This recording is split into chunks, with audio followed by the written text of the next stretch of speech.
Hello दोस्तों, कैसे हैं आप सभी लोग? बताइए जरा। आप सभी लोग मस्त होंगे, बढ़िया होंगे, एकदम स्वस्थ होंगे। तो आज हम करेंगे अगला सवाल। हम क्या पढ़ा था? हमने अभी तक परसेंटेज पढ़ लिया। आज क्या थोड़ा अजीब फील हो रहा, क्योंकि 5-7 दिन से हमारी क्लास हुई नहीं, तो मतलब थोड़ा अजीब फील हो रहा। लेकिन धीरे धीरे क्या होगा, वो अपने आप सेटिस्फाई हो जाएगा। ठीक है भाई। तो हमने परसेंटेज पढ़ रहे थे। परसेंटेज में बहुत अच्छे अच्छे सवाल किए थे और वहीं से आगे चीजें स्टार्ट करते हैं। अगला सवाल बताइए। पहले वाली क्लास में मैंने 7 सवाल किए, नेक्स्ट सवाल से स्टार्ट करते हैं। बताइए, यदि सवाल है मेरा, यदि वर्ग का विकर्ण 45% कम हो जाता है तो उसके क्षेत्रफल में कितने परसेंट की कमी है? भाई सवाल बहुत ही अच्छा सवाल है और CHSL का पूछा गया सवाल है। CHSL प्री के पेपर में ये पूछा गया सवाल है, बहुत बढ़िया सवाल है। आप मुझे बताइए, वर्ग क्या होता है? भाई ये वर्ग वो होता है जिसकी चारों भुजाएं क्या होती सर? समान होती है। और इसका डायगोनल क्या होता है? D होता है। मुझे दे रखा वर्ग का विकर्ण 45% कम हो जाता, वर्ग का डायगोनल क्या होता भैया? √2a होता। कितना होता है? √2a होता। आप मुझे बताइए, √2 मेरी फिक्स वैल्यू है, √2 मेरी फिक्स वैल्यू, यानी कि इसका इसके ऊपर कोई प्रभाव क्या हो रहा भाई? √2 का है जो डायगोनल के ऊपर कोई भी प्रभाव नहीं पड़ता, यानी कि जो डायगोनल होता है वो मेरा डायरेक्टली प्रोपोर्शनल होता है साइड के, होता है साइड के, यानी कि भुजा के होता है। और एरिया मैं आपसे पूछूं, मैं अगर आपसे वर्ग का एरिया पूछूं तो क्या होता सर? A² होता, यानी कि भुजा का स्क्वायर होता। सवाल ने बोल रखा, यदि वर्ग का विकर्ण 45% कम हो जाता। मेरे दोस्त 45% की फ्रैक्शन वैल्यू क्या होती है? 9/20 होती। 45% की फ्रैक्शन वैल्यू कितनी होती है? 9/20 होती। जिसको नहीं आता वो एक बच्चों की तरह कर ले, 45/100 करो। 45 5 के पहाड़े से 9 बार जाता और 100 5 के पहाड़े से 20 बार जाता। यानी कि अगर मेरा ये बोल रहा है डायगोनल मेरा A था, भाई डायगोनल क्या होता है? √2 होता है। √2 मेरी फिक्स वैल्यू होती है, यानी कि इसका है जो डायगोनल के ऊपर कोई प्रभाव नहीं पड़ता। एरिया होता मेरा A², यानी कि एरिया मेरा डायरेक्टली प्रोपोर्शनल होता है भुजा के स्क्वायर के। यानी कि पहले अगर आपकी साइड 20 थी तो 20 पे 9 कम होगी, कम हो रहा है, यानी कि 9 कम हो गई तो कितनी बची भैया? 11 बची। आपको क्या निकालना? आपको निकालना कि तो उसके क्षेत्रफल में कितने परसेंट की कमी है। भाई क्षेत्रफल में A कितनी बार आता है, यानी कि साइड 2 बार आती, तो आप क्या कर दोगे? इसका स्क्वायर कर दो। यहां से निकालो भाई, 20 का स्क्वायर कितना आएगा? 400 आएगा। और 11 का स्क्वायर कितना आएगा दोस्त? 121 आएगा। आपको पता है अगर मेरी बेस वैल्यू 100 बन जाए, अगर यहाँ पे मैं 100 बना दूं तो जो यहाँ पे बढ़ेगा जो घटेगा वो मेरा डायरेक्ट आंसर आ जाएगा। तो मैं 100 बनाने के लिए इसको 4 से भाग कर दूं, इसको भी 4 से भाग कर दूं, तो 4 से भाग देंगे तो यहाँ पे 100 बन जाएगा। और यहाँ से क्या बन जाएगा भाई? 4 का भाग कितनी बार जाएगा? समथिंग 30 बार जाएगा। 30.25 बार जाएगा ना? हाँ, 30.25 बार जाएगा शायद। 4 30 25, हाँ 30.25%। यानी कि पहले वर्ग का एरिया 100 था, अब वर्ग का एरिया 30.25 है। तो आप मुझे बताइए सर कितना घटा? आपका जवाब आ जाएगा 69.75%, जो कि आपके ऑप्शन नंबर बी के अंदर दे रखा है 69.75%। अगला सवाल बताइए, अगला सवाल बताइए भाई। बहुत ही अच्छा सवाल है और ये भी प्रीवियस ईयर का पूछा गया सवाल है। एक आयताकार डिब्बे की आरंभिक चौड़ाई दे रखी 20 सेंटीमीटर। इस डिब्बे को दोबारा इस प्रकार बनाया गया कि उसकी लंबाई 30% बढ़ गई, और परंतु चौड़ाई है जो 20% कम हो गई, और क्षेत्रफल में 100 सेंटीमीटर स्क्वायर की वृद्धि हुई है। तो डिब्बे का नया क्षेत्रफल क्या होगा भाई? बहुत ही अच्छा सवाल है। इस डिब्बे को दोबारा बनाया गया जिसमें लंबाई 30% बढ़ गई। भाई 30% की फ्रैक्शन वैल्यू क्या होती? 3/10 होती। 3/10, यानी कि अगर पहले लंबाई 10 थी तो 10 पे 3 बढ़ गई, यानी कि 13 हो गई। मैं इस सवाल को देखते ही मेरा उत्तर लगा दूंगा 2600। भैया 2600 इसलिए लगाऊंगा, 10 से 13 हो रही, और 13 का multiple option A, option C, option B में नहीं है, ओनली फॉर ऑप्शन डी के अंदर है। लेकिन इस सवाल ये होगा कैसे, इसको कैसे करेंगे देखिए भाई। आप मुझे बताइए, वॉल्यूम क्या दे रखा? आपको आयताकार दे रखा, यानी कि रेक्टेंगल का एरिया क्या होता भाई?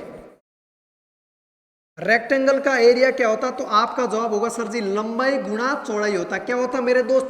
लंबाई गुणा चौड़ाई होता। यानी कि जो लंबाई इंटू चौड़ाई होती है वो मेरी डायरेक्टली प्रोपोर्शनल होती है एरिया के। ठीक है भाई, आपको दे रखा लंबाई में कितने परसेंट की कमी हुई भाई, सॉरी लंबाई में 30% की वृद्धि हुई। 30% का मतलब क्या होता है, 3/10 होता है। जिस स्टूडेंट को ये फ्रैक्शन वैल्यू याद नहीं, वो कृपया करके मेरी क्लास में ना आए, क्योंकि आपको अगर ये बेसिक चीज याद नहीं तो आप आगे कुछ भी नहीं कर पाओगे। ठीक है, अगर मेरी लंबाई पहले 10 थी तो 10 पे 3 बढ़ गई तो कितनी हो गई भैया, 13 हो गई। आगे सवाल बोला है परंतु उसकी चौड़ाई 20% कम हो गई। 20% की फ्रैक्शन वैल्यू कितनी होती है, 1/5 होती है। यानी कि अगर पहले मेरी चौड़ाई 5 थी तो 5 से घट के कितनी हो गई भाई, 4 हो गई। लंबाई गुणा चौड़ाई क्या होता मेरे भाई, एरिया होता है, यानी कि क्षेत्रफल होता। पहले क्षेत्रफल एरिया कितना था, 5 × 10 यानी कि 50 था। अब एरिया कितना, 13 × 4 कितने होते भाई, 52 था। यहां से मैं इनका रेशियो बनाऊं तो कितना आ जाएगा भाई, 25:26 आ जाएगा। पहले आयत का एरिया मेरा 25 था, अब आयत का एरिया मेरा कितना है भाई, 26 है। तो आयत के एरिया में कितनी वृद्धि हुई भाई, यहां से 1 रेशियो की वृद्धि हुई। कितनी हुई, 1 यूनिट बढ़ा। लेकिन सवाल के अकॉर्डिंग कितना बढ़ा भाई, 100 सेंटीमीटर बढ़ा। यानी कि 1 यूनिट की वैल्यू 100 सेंटीमीटर आपको पूछा है तो डिब्बे का नया क्षेत्रफल यानी कि 26 से गुणा करवा दो। तो 26 × 100 यानी कितना आ जाएगा भाई, 2600 इस सवाल का उत्तर आ जाएगा, जो कि ऑप्शन नंबर डी के अंदर दे रखा। ठीक है भाई, चलिए अगला सवाल बताइए। मैं आप लोगों को बहुत ही प्यारे प्यारे सवाल करवा रहा हूं और आपके लिए मैं इतनी ज्यादा मेहनत कर रहा हूं, फिर तुम लोग काहे को नहीं पढ़ते हुए हैं, शर्म नहीं आती तुम्हें? पढ़ाई करो भाई ढंग से। एक घनाभ में अगर लंबाई 63.63% बढ़ जाती है और चौड़ाई 41.2/3% तक कम हो जाती है तो उसे कितनी बदलनी चाहिए ताकि आयतन स्थिर रहे। घनाभ में लंबाई चौड़ाई दे रखा है, यहाँ पे ऊंचाई कर लो है ना भाई, यहाँ पे शायद मिसप्रिंट हो गया, ऊंचाई आएगा। ऊंचाई कितनी % बदलनी चाहिए, बहुत ही अच्छा सवाल है भाई। क्या होगा भाई इस सवाल का उत्तर, जल्दी से बताइए। मैं आपसे पूछूं घनाभ का वॉल्यूम क्या होगा तो आप कहोगे सर जी लंबाई गुणा चौड़ाई गुणा ऊंचाई। ये हर स्टूडेंट को याद होना चाहिए। अगर तुम लोगों ने 12th पास किया तो तुम्हें ये चीज आनी चाहिए। 10th का सवाल है भाई। घनाभ का वॉल्यूम होता है लंबाई गुणा चौड़ाई गुणा ऊंचाई, यानी कि जो घनाभ का वॉल्यूम होता है डायरेक्टली प्रोपोर्शनल होता है लंबाई गुणा चौड़ाई गुणा ऊंचाई के होता है। हमें दे रखा है भाई, मुझे दे रखा है घनाभ की लंबाई में 63.63% की बढ़ जाती है। 63.63% की फ्रैक्शन वैल्यू क्या होती है भाई, 9.09% होता 1/11। तो 9.09% का 7 गुना, यानी ये कितनी हो जाएगी भाई, 7/11 हो जाएगी। चौड़ाई मेरी हो रही 41.2/3 हो रही, चौड़ाई 41.2/3% भाई। 41.2/3% की फ्रैक्शन वैल्यू क्या होगी भाई, 41 × 3, 40 × 3 120, 3 23 यानी कि 125। 125/300, 125/300। 25 से 5 से जाएगा 5 बार और 5 से जाएगा 25 से जाएगा 5 बार और 25 से जाएगा 1 बार, फिर पीछे बचा 5 2 बार, यानी कि इसकी फ्रैक्शन वैल्यू कितनी आ जाएगी, 5/12। मैं सवाल के अंदर चीजों को रख रहा हूं। वॉल्यूम बराबर क्या होता भाई, लंबाई गुणा चौड़ाई गुणा ऊंचाई होता। लंबाई में क्या हुआ, लंबाई इतनी बढ़ जाती, यानी कि पहले अगर लंबाई 11 थी तो 11 पे 7 बढ़ जाती। अगर पहले मेरे दोस्त लंबाई 11 थी तो 11 से बढ़ के कितनी हो गई, 7 बढ़ जाती, यानी कितनी हो गई भाई, 11 7 18 हो गई। अगर वॉल्यूम पहले वॉल्यूम की घनाभ की लंबाई 11 थी तो अब घनाभ की लंबाई कितनी होगी, 18 हो गई। आगे मुझे दे रखा चौड़ाई 41.2/3% कम हो जाती। 41.2/3% की फ्रैक्शन वैल्यू कितनी होती, 5/12। यानी कि सर अगर चौड़ाई मेरी 12 थी तो 12 से घट के कितनी हो जाती, 12 पे 5 की कमी हो जाती, यानी कितनी हो जाती, 7 हो जाती। मुझे बोला गया तो उसे ऊंचाई में कितनी % बदलनी चाहिए ताकि मेरा आयतन स्थिर रहे, वॉल्यूम कांस्टेंट रहे। बहुत अच्छा सवाल है भाई, ये सवाल मैंने आपको पहले करवा रखा। मेरा वॉल्यूम कांस्टेंट रहना चाहिए, जितना पहले था अब भी उतना ही रहना चाहिए। तो आप क्या करोगे भाई, मैंने आपको बताया था अगर किसी दो नंबर का मल्टीपल मेरा फिक्स है यानी कि कांस्टेंट है तो जो पहले नंबर का रेशियो होगा वो सेकंड नंबर के रेशियो का रिवर्स हो जाता। तो आपको वहां पे वही केस लागू करना है। भाई हाइट यहाँ क्या कर दोगे, लंबाई और चौड़ाई यहाँ पे पहले 11 गुणा 12 थी और बाद में कितनी होगी 18 गुणा 7 हो गई।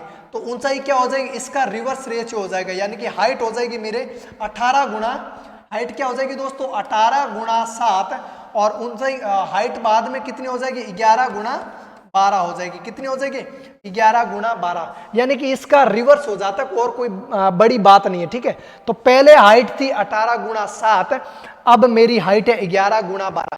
तो आप मुझे बताइए हाइट में कितना चेंज हुआ भाई। ये 6 से जाएगा मेरा 3 बार, ये 6 से जाएगा 2 बार, यानी कि पहले हाइट थी 7 3 21, अब हाइट थी 11 × 2 22 है। तो पहले हाइट थी 21, अब हाइट है 22, यानी कि हाइट कितनी बढ़ी, हाइट कितनी बढ़ी मेरे दोस्त, 1 बढ़ी। कितनी बढ़ी, 1 बढ़ी। और किस पे बढ़ी, 21 पे बढ़ी।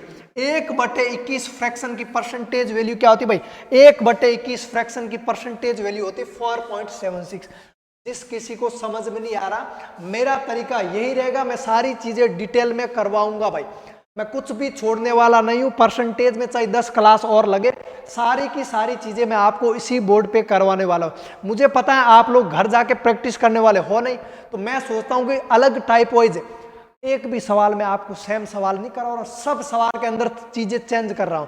तो आपको यहाँ पे प्रैक्टिस भी करवा दूंगा, ताकि आपका पेपर यहां से पढ़ के जाओगे ना तो भी अच्छा हो जाए। ठीक है भाई, अगला सवाल कीजिए।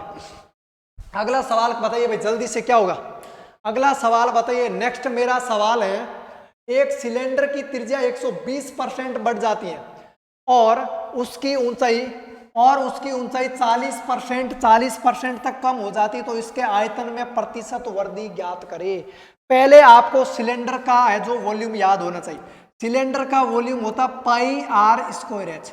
क्या होता भाई, πr²h। यहाँ पे पाई मेरा क्या होता, फिक्स वैल्यू होती। क्या होती भाई, फिक्स वैल्यू होती, यानी कि वॉल्यूम पे पाई का कोई प्रभाव नहीं पड़ता। आप वॉल्यूम फर्स्ट वॉल्यूम सेकंड को बराबर करोगे तो पाई से पाई मेरा क्या हो जाएगा, कैंसल आउट हो जाएगा। तो जल्दी बताइए भाई इसका आंसर क्या होगा। मुझे पता है वॉल्यूम क्या होता, πr²h होता, जिसमें पाई मेरा फिक्स होता, यानी कि जो सिलेंडर का वॉल्यूम होता डायरेक्टली प्रोपोर्शनल होता r² गुणा h के होता, r² गुणा h के होता। अब आप लोग कर लोगे भाई, आपको दे रखा सिलेंडर की त्रिज्या 120% बढ़ जाती।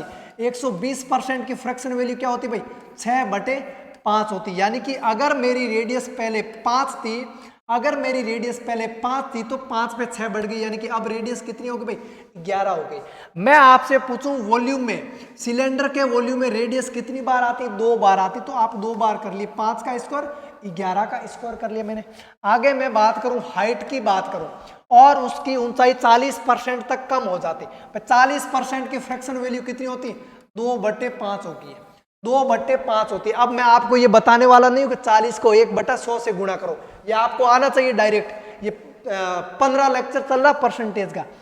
पहले अगर हाइट मेरी 5 थी, मुझे दे रखा हाइट 40% कम हो रही, यानी कि सर 5 का 40% कितना होता, 2 होता। अगर पहले हाइट 5 थी तो 5 में 2 की क्या होगी, कमी होगी, यानी कितना हो गया भाई, 3 हो गया। आप कर लो भाई, r² गुणा h मेरा क्या होता, वॉल्यूम होता। ये 5 का स्क्वायर गुणा 5, यानी कि 5 का क्यूब निकालना 125 आ जाएगा, और 11 का स्क्वायर 121, 121 गुणा 3 करना, यानी कि 3 3 दूनी 6 और 3, यानी कि अगर पहला सिलेंडर का वॉल्यूम 125 था, अब मेरा सिलेंडर का वॉल्यूम कितना भाई, 363 है। पहले मेरे सिलेंडर का वॉल्यूम कितना था, पहले मेरे सिलेंडर का वॉल्यूम 125 था, अब मेरे सिलेंडर का वॉल्यूम 363 है।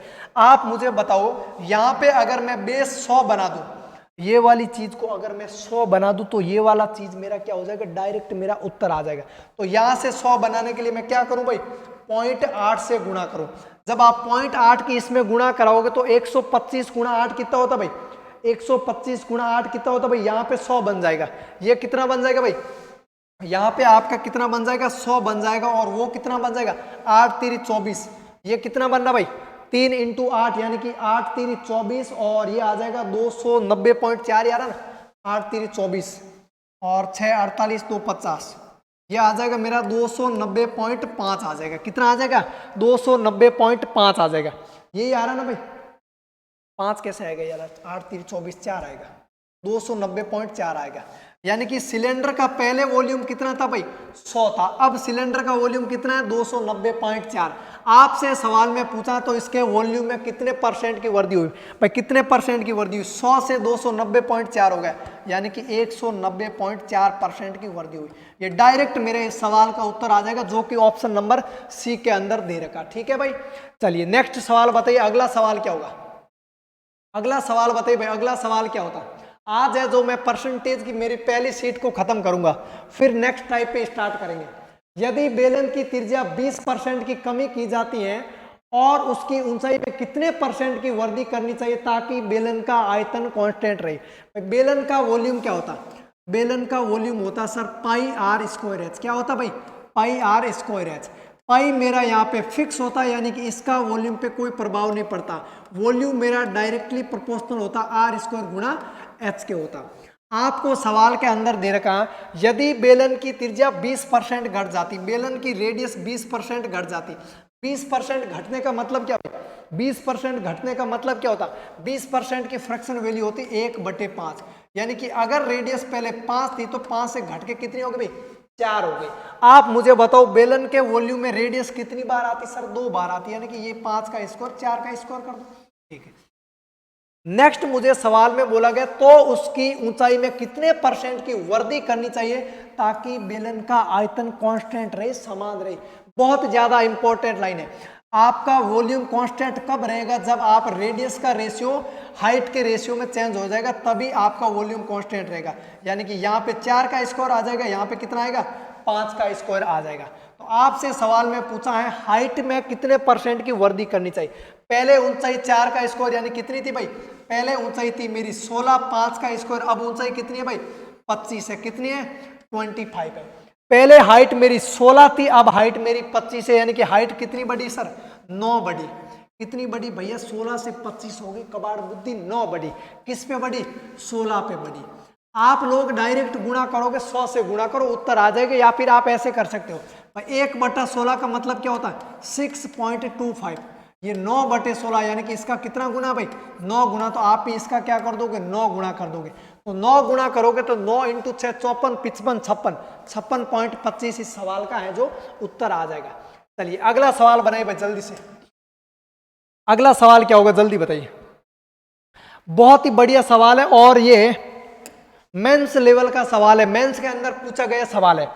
एक गोले के व्यास को 140% अधिक कर दिया गया तो उसका आयतन कितने परसेंट, तो उसका आयतन कितने परसेंट अधिक हो जाएगा। बहुत ही बढ़िया सवाल है भाई। गोले का वॉल्यूम क्या होता, गोले का वॉल्यूम होता सर 4/3 पाई आर क्यूब होता, 4/3 पाई आर क्यूब होता।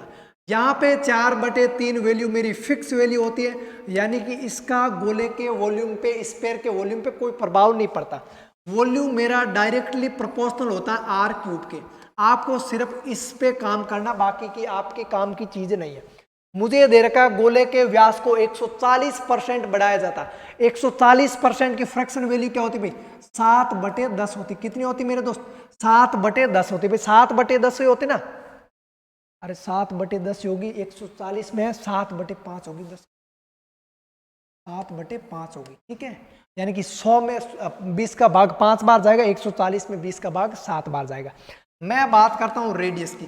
अगर पहले मेरी रेडियस 5 थी, यहाँ पे रेडियस अधिक हो रही, यानी कि 5 से 7 बढ़ गई, कितनी होगी भाई 12 हो गई। इसको मैं थोड़ा डबल मान दूं ताकि मेरे वैल्यू आसान हो जाए। ठीक है, मैं 5 की जगह 10 मान लूं, यानी कि 5 का 2 गुना, तो 7 का 2 गुना मान लो 14, कोई फर्क नहीं पड़ेगा। यानी कि पहले अगर वॉल्यूम रेडियस मेरी 10 थी तो 10 पे 14 बढ़ गई, यानी कितनी होगी भाई 24 होगी। आप मुझे बताओ गोले में रेडियस कितनी बार आती सर 3 बार आती। कितनी बार आती भाई 3 बार आती है। तो मैंने इसका क्यूब ले लिया भाई, क्यूब ले लिया, तो 10 का क्यूब कितना होता भाई 10 का क्यूब होता मेरा 1000 और 24 का क्यूब होता 13824। 13824 कितना होता भाई 13824। यानी कि अगर मैं बात करूं पहले मेरी रेडियस 10 का क्यूब थी, अब रेडियस कितनी है 24 का क्यूब है। ये मुझे आर क्यूब की वैल्यू पता, आर की वैल्यू नहीं पता है। आपको बोला है तो उसका आयतन कितने परसेंट अधिक हो जाएगा। वॉल्यूम क्या होता भाई, वॉल्यूम होता मेरा 10 का क्यूब 24 का क्यूब, रेडियस 10 से 24 हो रही है, वॉल्यूम निकालना तो r क्यूब कर दीजिए, यानी कि 10 का क्यूब 1000 होता है और 24 का क्यूब 13,824 होता है। पहले मेरा वॉल्यूम कितना था, पहले गोले का वॉल्यूम 1000 था, अब गोले का वॉल्यूम कितना 13,824 है। मेरे प्यारे भाई अगर यहाँ मैं 100 बना दूं तो जितना आएगा वो डायरेक्ट मेरा उत्तर आ जाएगा। यहाँ अगर मैं 100 बना दूं तो जितना भी बढ़ेगा वो डायरेक्ट मेरा क्या आ जाएगा, उत्तर आ जाएगा। तो यहाँ मैं 100 बनाने के लिए यहाँ 0 हटाऊंगा, यहाँ से 100 हटाने के लिए 0 हटाऊंगा तो यहाँ पे एक पॉइंट आ जाएगा।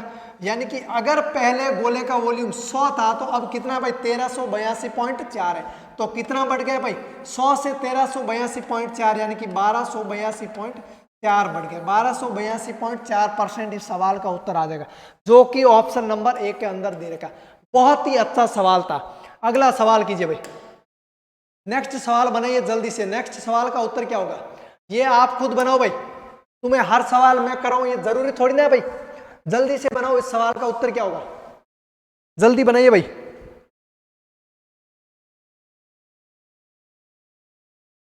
फटाफट बताइए इस सवाल का उत्तर क्या होगा भाई। यदि किसी वर्ग के क्षेत्रफल में 19% की कमी हुई तो वर्ग के विकर्ण में हुई कमी ज्ञात करे। बहुत ही बढ़िया सवाल है भाई, क्या होगा इस सवाल का उत्तर, मुझे दे रखा यदि किसी वर्ग के क्षेत्रफल में 19% की कमी। वर्ग का एरिया क्या होता आप सब लोग जानते हो, हर कोई बच्चा जानता, ए स्क्वायर होता, ए स्क्वायर होता। तो वर्ग का एरिया होता डायरेक्टली प्रोपोर्शनल होता भुजा के स्क्वायर के। आपको आगे दे रखा तो वर्ग के विकर्ण में हुई कमी ज्ञात करें। वर्ग का डायगोनल क्या होता मेरे दोस्त, वर्ग का डायगोनल होता √2a होता है। क्या होता √2a होता, लेकिन √2 मेरी क्या होती है, फिक्स वैल्यू होती है, इसका डायगोनल पे कोई प्रभाव नहीं पड़ता। मुझे दे रखा वर्ग के क्षेत्रफल में 19% की कमी हुई, यानी कि अगर वर्ग का पहले क्षेत्रफल 100 था, 100 में 19% की कमी यानी कि कितना हो गया भाई 81 हो गया। ये मेरे किसका मान है, ए स्क्वायर का मान है। तो यहां से मैं भुजा का रेशियो निकालूं तो कितना आ जाएगा, आप क्या करोगे अंडर रूट ले लोगे, यानी कि 10 से कितना हो जाएगा भाई 9 हो जाएगा। पहले मेरी भुजा कितनी थी 10 थी, अब मेरी भुजा कितनी है भाई 9 हो जाएगी। लेकिन आपसे सवाल में पूछा तो वर्ग के विकर्ण में कितने परसेंट की कमी हुई। तो वर्ग का विकर्ण क्या होता भाई, ये मेरा डायरेक्टली प्रोपोर्शनल होता, डायगोनल डायरेक्टली प्रोपोर्शनल होता 1 है। तो आपको बस डायरेक्ट निकालना, यानी कि पहले अगर वर्ग का डायगोनल 10 था, अब वर्ग का डायगोनल 9 है, तो डायगोनल में कितनी कमी हुई सर 1 की कमी हुई। 1 की कमी किस पे हुई 10 पे हुई, 1/10 यानी कि 10% है जी। इस सवाल का उत्तर आ जाएगा सर 10% इस सवाल का उत्तर आ जाएगा, जो कि ऑप्शन नंबर ए के अंदर दे रखा है। चलिए भाई नेक्स्ट सवाल बताइए, अगला सवाल क्या होगा, अगला सवाल बताइए भैया क्या होगा। अगर आपको है जो वीडियो पसंद आ रहा है, आपको लगता है कि मैं आपके सामने बहुत अच्छी अच्छी चीजें लेकर आ रहा हूं, तो वीडियो को अपने दोस्तों के बीच ज्यादा से ज्यादा शेयर करें। और तुम लोग है ना वीडियो देख के चले जाते हो, ऊपर से लाइक नहीं करते हो वीडियो को, हैं बताओ अगला सवाल क्या होगा। एक गोले का आयतन 119.7% बढ़ जाता है जब इसके त्रिज्या को बढ़ाया जाता है, तो गोले के वक्र पृष्ठ के क्षेत्रफल में प्रतिशत वृद्धि ज्ञात करें। कुछ मिस्टेक आ रही कि भाई, ओके सही है भाई, सवाल सही है, बिल्कुल करो। एक गोले का आयतन 119.7% बढ़ जाता। मैं आपसे पूछूं गोले का वॉल्यूम क्या होता, तो आप कहोगे sir ji 4/3 pi r cube, 4/3 pi r cube होता, 4/3 पाई आर क्यूब होता।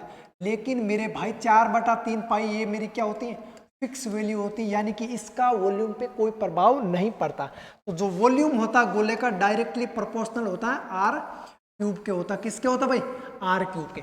आपको बोला गया एक गोले का आयतन 119.7% बढ़ जाता, यानी कि गोले का वॉल्यूम अगर पहले 100 था तो 100 से बढ़ के कितना हो गया 119.7% बढ़ गया, यानी कितना हो गया भाई 219.7% हो गया। यहां से अगर मैं पॉइंट हटाऊंगा तो यह पॉइंट हट जाएगा यहां से, और जीरो कहां पे आ जाएगा, यहां एक जीरो चिपका दो, यहां से पॉइंट हटा दो, कोई फर्क नहीं पड़ेगा।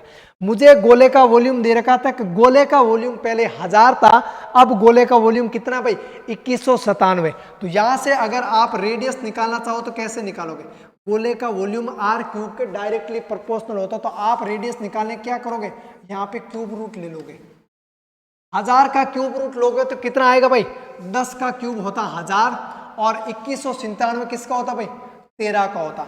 यानी कि अगर गोले की रेडियस पहले 10 थी, अब गोले की रेडियस कितनी है भाई, 13 आ गई। ये मेरे पास आ गया, लेकिन मुझे पूछा गोले के वक्र पृष्ठ क्षेत्रफल में प्रतिशत वर्धी ज्ञात करे।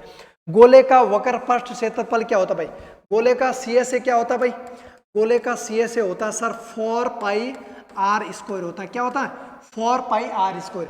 यहाँ पे मेरी 4 पाई वैल्यू क्या है भाई, फिक्स वैल्यू है, यानी कि इसका CSA पे कोई प्रभाव नहीं पड़ता। आप कितना भी बढ़ाइए कितना भी घटाइए, इसका है जो इसके ऊपर कोई प्रभाव नहीं पड़ता।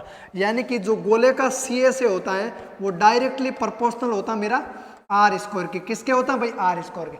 आपके पास आर आ गया 10 से 13 भाई, आर आपके पास आ गया 10 से 13 हो गया, तो आपको आर स्कोर निकालना है, यानी कि 10 का स्कोर 13 का स्कोर कर लो। 10 का स्कोर कितना आ जाएगा भाई, 100 आ जाएगा। 13 का स्कोर कितना आ जाएगा, 169 आ जाएगा। यानी कि अगर गोले का CSA, गोले का वक्र पृष्ठ क्षेत्रफल पहले 100 था, तो 100 से बढ़ के कितना हो गया भाई, 169 हो गया, 100 गुणसूत्र हो गए। यानी कितना बड़ा भाई, 100 से 100 गुणसूत्र हो गए। यानी आपका डायरेक्ट जवाब आ जाएगा जी 69%, जो कि ऑप्शन नंबर बी के अंदर दे रखा। बहुत ही प्यारा सवाल था और अच्छा सवाल था। अगला सवाल बनाए। जिस किसी को भी समझ में नहीं आ रहा उसका मेरे पास कोई इलाज नहीं है, क्योंकि आप लोगों को मैं इतने प्यार से समझा रहा हूं, फिर भी है जो आपको समझ में नहीं आ रहा है भाई। हैं, कौन पढ़ाता इतने प्यार से तुम लोगों को, हैं? बनाओ अगला सवाल क्या होगा, नेक्स्ट सवाल क्या होगा, जल्दी से बनाइए भाई। अगला सवाल दे रखा, एक बेलन का आयतन 43% बढ़ जाता है जब इसकी ऊंचाई को 15 से 5/13% कम किया जाता है। बहुत प्यारा सवाल है। तो बेलन के वक्र पृष्ठ क्षेत्रफल में प्रतिशत परिवर्तन ज्ञात करे। बहुत ही बढ़िया सवाल है। मुझे दे रखा एक बेलन का आयतन 43% बढ़ जाता। बेलन का वॉल्यूम क्या होता भाई, आपको मैं बार बार बता रहा हूं, बेलन का वॉल्यूम होता पाई आर स्क्वायर एच होता। क्या होता, पाई आर स्क्वायर एच होता। यहाँ पे पाई मेरा फिक्स है, यानी कि पाई का है जो बेलन के वॉल्यूम पे कोई प्रभाव नहीं पड़ता। वॉल्यूम मेरा डायरेक्टली प्रोपोर्शनल होता आर स्क्वायर गुणा एच के होता, आर स्क्वायर गुणा एच के होता। मुझे सवाल में पूछा बेलन का आयतन 43% बढ़ जाता। बेलन का वॉल्यूम 43% बढ़ने का मतलब, अगर बेलन का वॉल्यूम पहले 100 था, 100 से 43% बढ़ गया, यानी कितना हो गया मेरे भाई, 143 हो गया। कितना हो गया, 143 हो गया। जब इसकी ऊंचाई को 15 से 5/13% कम किया जाता। 15 से 5/13% क्या होता भाई, 15 पाई 5/13% की फ्रैक्शन क्या होगी, 13 गुणा 15 कितना होता, 195 प्लस 5 कितना होगा भाई, 200/13 और गुणा में आ जाएगा 100। यानी कि 2 0 से 2 0 कट जाएगा, तो इसकी फ्रैक्शन वैल्यू कितनी मिल जाएगी आपको, 2/13। कितनी आएगी भाई, 2/13 आ जाएगी। यानी कि अगर इसकी बेलन की ऊंचाई पहले 13 थी, बेलन की हाइट अगर पहले 13 थी, तो 13 से घट के कितनी रह गई भाई, कमी हो रही, 2 घट जाएगा, यानी कितना आ जाएगा भाई, 11 आ जाएगा। आपको यहां से क्या निकालना, रेडियस निकालने। अगर मैं वॉल्यूम में h का भाग दे दूं, अगर वॉल्यूम के रेशियो में h के रेशियो का भाग दूं, तो क्या मुझे यहाँ आर स्क्वायर नहीं मिलेगा। अगर मेरे भाई वॉल्यूम में h का भाग दूं, तो बराबर में मुझे आर स्क्वायर मिलेगा कि नहीं मिलेगा, बताइए जरा। आप कहोगे सर जी बिल्कुल मिलेगा, क्यों नहीं मिलेगा। तो यहां से आर निकालो भाई, आर स्क्वायर क्या आ जाएगा आपका, 100 गुणा 11। अरे तुम्हें भाग देना नहीं आता तो गुणा कर लिया करो ऐसे क्रॉस, ठीक है। 100 गुणा 11 इधर आ जाएगा और 143 गुणा 13 उधर चला जाएगा। यहां से अगर मैं रेशियो बनाऊं तो 11 का भाग 143 में एक बार और पीछे बचे 3, यानी कि 13 बार जाता। अगर मेरी रेडियस यहाँ पे क्या बचा, अगर मेरा आर स्क्वायर पहले 100 था, तो अब आर स्क्वायर कितना, 13 गुणा 13, यानी कितना हो गया मेरे भाई, 169 हो गया। तो यहाँ से आप आर की वैल्यू निकाल सकते हो भाई। आर की वैल्यू निकालने के लिए आप क्या करोगे, यहाँ पे आप रूट ले लोगे, यहाँ पे भी आप रूट ले लोगे। 100 का रूट लोगे तो कितना आएगा, 10 आएगा, और 169 का रूट लोगे तो कितना आएगा, 13 आएगा। तो आपको यहाँ पे रेडियस का रेशियो मिल गया। अगर मेरी रेडियस पहले 10 थी, तो अब रेडियस कितनी है भाई, 13 है। 3 मेरी रेडियस क्या होगी, बढ़ गई। लेकिन मुझे सवाल में अलग पूछा, सवाल पूछना बेलन के वक्र पृष्ठ क्षेत्रफल में प्रतिशत वृद्धि ज्ञात करें। बेलन का CSA क्या होता भाई, बेलन का वक्र पृष्ठ क्षेत्र होता है, वक्र पृष्ठ क्षेत्रफल होता है 2 पाई आर एच होता। जहां मेरा 2 पाई क्या होता है भाई, फिक्स वैल्यू होती है, यानी कि 2 पाई का सी ए से कोई भी प्रभाव नहीं पड़ता। ये जो सी ए से होता है डायरेक्टली प्रोपोर्शनल होता है आर गुणा एच के। किसके होता है भाई, आर गुणा एच के। तो आर आपके पास आ गया 10:13, एच आपके पास पहले से ही दे रखा है, एच आपको दे रखा 13:11 दे रखा। क्या दे रखा भाई, 13:11 दे रखा। सी ए से क्या होता आर गुणा एच, तो करवा दो आर गुणा एच, आपको मिल जाएगा सी ए से 10 गुणा 13 भाई कट रहा है, 13 से 13 कट रहा, तो यह कितना आ जाएगा, 10 से कितना हो जाएगा, 11 हो जाएगा। यानी कि अगर बेलन का पहले सी ए से 10 था तो 10 से बढ़ के सी ए से कितना हो गया भाई, 11 हो गया। तो कितना बढ़ा, 10 से 11, यानी कि 1 बटा किस पे बढ़ा, 10 पे। सर 1/10 का मतलब होता 10%, 1/10 फ्रैक्शन का मतलब होता 10%, जो कि ऑप्शन नंबर सी के अंदर है। चलिए अगला सवाल बताइए, अगला सवाल, और ये मेरे शायद इस पीपीटी का लास्ट सवाल होगा, ठीक है भाई। हाँ जी, अगला सवाल बताइए क्या होगा। बहुत ही प्यारा सवाल है और बहुत ही लाजवाब सवाल है। मुझे दे रखा है, यदि किसी शंकु की ऊंचाई 6.25% घट गई और त्रिज्या घटकर 15 सेंटीमीटर हो जाती, यदि शंकु का आयतन 40% घट गया तो नए शंकु की त्रिज्या पुराने शंकु की त्रिज्या से कितना कम है। बहुत ही अच्छा सवाल है। आप मुझे बताओ शंकु का आयतन, ओके, शंकु का वॉल्यूम क्या होता, शंकु का वॉल्यूम होता sir 1/3 pi r square h होता, 1/3 पाई आर स्क्वायर एच। ये जितने भी फॉर्मूले सर जी, ये फॉर्मूले बनते हैं आपस में को रिलेट करके जनरेट किए जाते हैं। तो ये फॉर्मूले कैसे बनते हैं ये मैं आपको जब मेंसुरेशन पढ़ाऊंगा 2D और 3D, तब ये सारी चीज मैं आपके सामने एक्सप्लेन करूंगा। यदि शंकु का एरिया बढ़ रहा है, शंकु का वॉल्यूम बढ़ रहा है, तो वॉल्यूम पे है जो 1/3 पाई मेरी फिक्स वैल्यू होती है, इसका वॉल्यूम पे कोई भी इफेक्ट नहीं पड़ता, क्योंकि मैं वॉल्यूम फर्स्ट लूंगा जिसमें भी 1/3 पाई आएगा और वॉल्यूम सेकंड लूंगा जिसमें भी 1/3 पाई आएगा। तो 1/3 पाई से 1/3 पाई मेरा कट जाता है, ठीक है। तो जो वॉल्यूम होता है, जो शंकु का वॉल्यूम होता है डायरेक्टली प्रोपोर्शनल होता है आर स्क्वायर गुणा एच के होता, आर स्क्वायर गुणा एच के होता। मुझे दे रखा है, यदि शंकु की ऊंचाई 6.25% घट गई, शंकु की ऊंचाई 6.25% घट गई, भैया 6.25 की फ्रैक्शन वैल्यू कितनी होती, 1/16 होती। ये आपको याद होना चाहिए। अगर शंकु की हाइट पहले 16 थी तो 16 से घट के कितनी हो गई, 15 हो गई। कितनी हो गई भाई, 15 हो गई, 1/16 थी। यानी कि अगर शंकु की हाइट पहले 16 थी तो 16 पे 1 की कमी हो गई, यानी कितनी हो गई, 15 हो गई। मुझे पूछा आगे, यदि शंकु का आयतन 40% घट गया, शंकु का वॉल्यूम 40% घट गया, 40% की फ्रैक्शन वैल्यू क्या होती भाई, 2/5 होती। यानी कि अगर पहले शंकु का वॉल्यूम 5 था तो 5 से घट गया 2, यानी कितना हो गया भाई, 3 हो गया। आप मुझे बताओ, अगर मैं वॉल्यूम के रेशियो में हाइट के रेशियो का भाग दे दूं, अगर मैं वॉल्यूम के रेशियो में हाइट के रेशियो का भाग दूं तो क्या मुझे आर स्क्वायर नहीं मिलेगा। तो आप कहोगे सर जी बिल्कुल मिलेगा, क्यों नहीं मिलेगा है भाई। तो वॉल्यूम के रेशियो में आर स्क्वायर एच का भाग दूं तो मुझे आर स्क्वायर मिलेगा। तो भाग देना नहीं आना तो आप क्या करोगे, क्रॉस गुणा करो लो, 5 गुणा 15, यानी कि यहाँ पे आ जाएगा 75 और यहाँ पे 16 × 3 कितना आ जाएगा, 48 आ जाएगा। कहीं मिस्टेक तो नहीं हुई है भाई।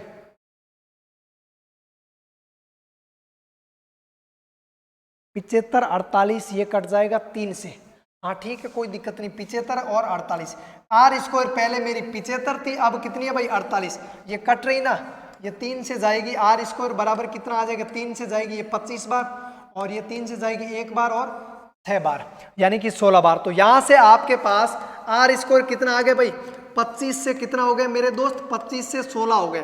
तो आर कितना आ जाएगा, आप क्या करोगे, दोनों तरफ क्या करोगे, अंडर रूट ले लोगे, यानी कि 5:4 आ जाएगा।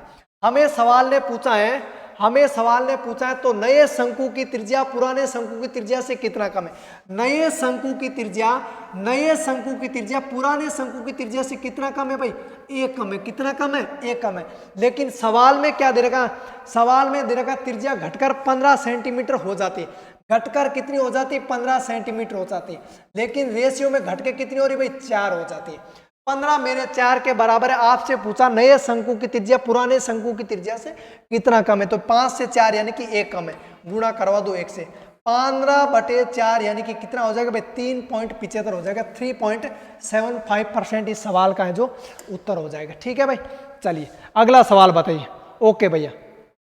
तो आज हमारा जो पहली पीडीएफ है परसेंटेज की जो पहली सीट है वो मैंने खत्म कर दी, और कल से हम करेंगे नेक्स्ट टाइप के सवाल जो बहुत ही प्यारे और बहुत ही अच्छे सवाल हैं। ये आपको एक चीज पता होना चाहिए, एसएससी का एक फिक्स पैटर्न होता है, वो हमेशा क्या करता है, फिक्स पैटर्न पे जितने भी सवाल आते वो तो पूछता ही पूछता है, उसके साथ साथ मिसलेनियस के सवाल भी पूछता है। आजकल ये 10 साल पुराने सवाल नहीं पूछना है, आप 3, 4, 5 साल के जो प्रीवियस ईयर के सवाल लगाइए और प्रैक्टिस कीजिए उन सवाल से, आपकी है जो 100% गणित में बहुत ही अच्छा स्कोर होगा। ठीक है भाई, चलिए हो गया भाई अपना आज से। Thanks for watching. चलिए वीडियो को दोस्तों के बीच ज़्यादा से ज़्यादा शेयर करें और चैनल को सब्सक्राइब जरूर करें। ठीक है भाई, चलिए बाय, मिलते हैं अगली क्लास में।